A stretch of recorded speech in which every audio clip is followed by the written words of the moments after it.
Sports ক্রেজের আরও একটা episode নিয়ে আমি চলে এসেছি এবং একটু আগে আইপিএলের যে ফার্স্ট এলিমেন্টার ম্যাচ অর্থাৎ প্লে অফ ফার্স্ট ম্যাচ সেটা প্লে অফ হলো 1 আর 2-এর মধ্যে এবং পাঞ্জাবকে 8 উইকেটে হারিয়ে ব্যাঙ্গালোর ফাইনালে পৌঁছে গেল। অর্থাৎ আইপিএলের ইতিহাসে দ্বিতীয়বার ব্যাঙ্গালোর কিন্তু ফাইনালে পৌঁছে গেল এবং পুরো একটা ওয়ান সাইডেড ম্যাচ কিন্তু আমরা দেখলাম। আমরা টপে পাঞ্জাব এবার শেষ করেছিল, আমরা ভেবেছিলাম যে পাঞ্জাব এই ম্যাচে অন্তত ভালো ক্রিকেট খেলবে ও আমিও আশা করেছিলাম যে পাঞ্জাবই এই ম্যাচে ফেভারিট হিসাবে থাকবে। কিন্তু হোয়াট এ পারফরমেন্স, দুর্দান্ত একটা মানে অলরাউন্ড পারফরমেন্স কিন্তু করলো ব্যাঙ্গালোর এবং শুধু করলো না, পাঞ্জাবকে প্রায় দুর্মুষ করে হারিয়ে দিল তারা। 8 উইকেটে ম্যাচটা জিতলো, প্রায় অলমোস্ট 8 কি 9 ওভার বাকি থাকতে তারা ম্যাচটা জিতে গেল।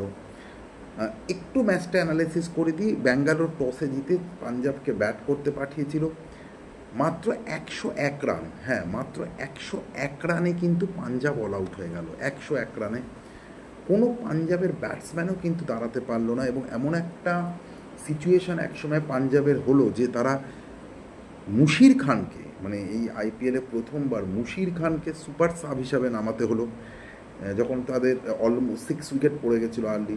সেই মুশির খানও পারলো না এবং সেখান থেকে 101 রানে কিন্তু পাঞ্জাব অল আউট হয়ে গেল। হ্যাজেলউড পেল 3টে উইকেট, সুবোধ শর্মা পেল 3টে উইকেট এবং দুর্দান্ত একটা পেস বোলিং। মানে এবার আইপিএলে আমরা যদি দেখি যে one of the best pace bowling আজকে কিন্তু আমরা এই মল্লারপুরের মাঠে দেখলাম। ভুবনেশ্বর, জসদয়াল, হ্যাজেলউড আউটস্ট্যান্ডিং এবং একদম পাঞ্জাবের টপ অর্ডারকে তারা ভেঙে দিল। যে পাঞ্জাবের টপ অর্ডার এবার আইপিএলে দুর্দান্ত পারফরমেন্স করছিল, সেই পাঞ্জাবের টপ অর্ডারকে কিন্তু একদম মানে ওরা ধূলিসাৎ করে দিল। প্রথমে আরিয়ান, তারপর প্রভশরণ, তারপর শ্রেয়াস আইয়ার ফিরল, তারপর জস ইংলিশ ফিরল, স্টনিয়াস, টপ অর্ডার কিন্তু একদমই দাঁড়াতে পারলো না এবং পরবর্তীকালে মুশির খানকে সুপার সাব হিসেবে নামালো, সেও কিন্তু দাঁড়াতে পারলো না।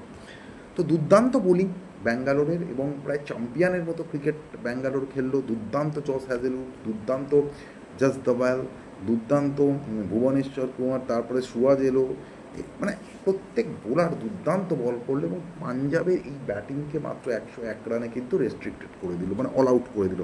পুরো 20 ওভারও কিন্তু পাঞ্জাব খেলতে পারলো না। পাঞ্জাবের অতি বড় সমর্থকরা হয়তো আশা করেছিল যে যেভাবে পাঞ্জাব কলকাতা নাইট রাইডার্সের বিরুদ্ধে জিতেছিল 111 রান করে, এখানেও সেরকম কিছু হবে, বাট সেরকম কিছু হয়নি। বিরাট কোহলি 12, মায়াঙ্ক আগরওয়াল 19 আউট হলো, ফিলিপ সল্ট 56 নট আউট করলো এবং খুব দ্রুত এই ম্যাচটা ব্যাঙ্গালোর জিতে গেল। তো কোথায় গিয়ে আজকে পাঞ্জাবে ল্যাকিং হলো? প্রথমত একটা জিনিস কোথাও গিয়ে মনে হচ্ছিল যে পাঞ্জাবের ব্যাটসম্যানরা এই যে প্রায় দীর্ঘ 11 বছর বাদে পাঞ্জাব প্লে অফে পৌঁছেছে, 11, কোথাও একটা যেন তাদের একটা প্রেশার তারা যেন নিয়ে নিচ্ছিল তাদের উপর। অহেতুক তারাও শট খেলছিল, শট খেলতে গিয়ে আউট হয়ে যাচ্ছিল। এবং আজকে পাঞ্জাবের যে স্ট্র্যাটেজি, পাঞ্জাব যে ক্রিকেটটা খেলে সেই স্ট্র্যাটেজিতেই কিন্তু পাঞ্জাবকে বধ করলো ব্যাঙ্গালোর।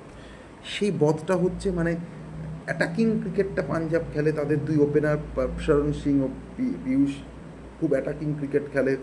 এবং এইবার যদি আইপিএলে দেখো অ্যাভারেজ 6 ওভার, মানে যে পাওয়ার প্লে হয় তাতে সেই 6 ওভারে পাঞ্জাব প্রায় 60 রান করে এবং বড়জোর 1টা কি 2টো উইকেট হারে। অর্থাৎ পাওয়ার প্লেটাকে পাঞ্জাবের ব্যাটসম্যানরা দুর্দান্তভাবে কাজে লাগায়, প্রায় 10 কাছাকাছি রান নেয়। সেই পাওয়ার প্লেতে এবার পাঞ্জাবের কিন্তু 6 উইকেট পড়ে গেছিলো। তো এটাই একটা ডিফারেন্স করে দিল, যে পাওয়ার প্লেতে পাঞ্জাব এত ভালো ক্রিকেটটা খেলে এসছে সেই পাওয়ার প্লেতেই কিন্তু পাঞ্জাবকে আটকালো এবং অতিরিক্ত শট খেলতে গিয়ে পাঞ্জাবকে কিন্তু আটকে দিল। হ্যাঁ, বোলারদের হেল্প করছিল এবং কোথাও গিয়ে আমার মনে হয় ক্যালকুলেশনের পাঞ্জাবের ব্যাটসম্যানদের একটু ভুল হয়ে গেছে, কেন মল্লারপুরের উইকেটটা জোরে বোলারদের হেল্প করছিল। সেখানে হ্যাজেলউড, ভুবনেশ্বর, জসদয়াল এরা যেভাবে লেন্থে বল করছিল, যেমন উইকেট টু উইকেট বল করছিল, সেখানে গিয়ে একটু যদি ক্যালকুলেটিভ ক্রিকেটটা পাঞ্জাব খেলতো, তা না করে তারা সেই অতিরিক্ত শট খেলতে গেল, সেই করতে গিয়েই কিন্তু তারা আউট হয়ে গেল।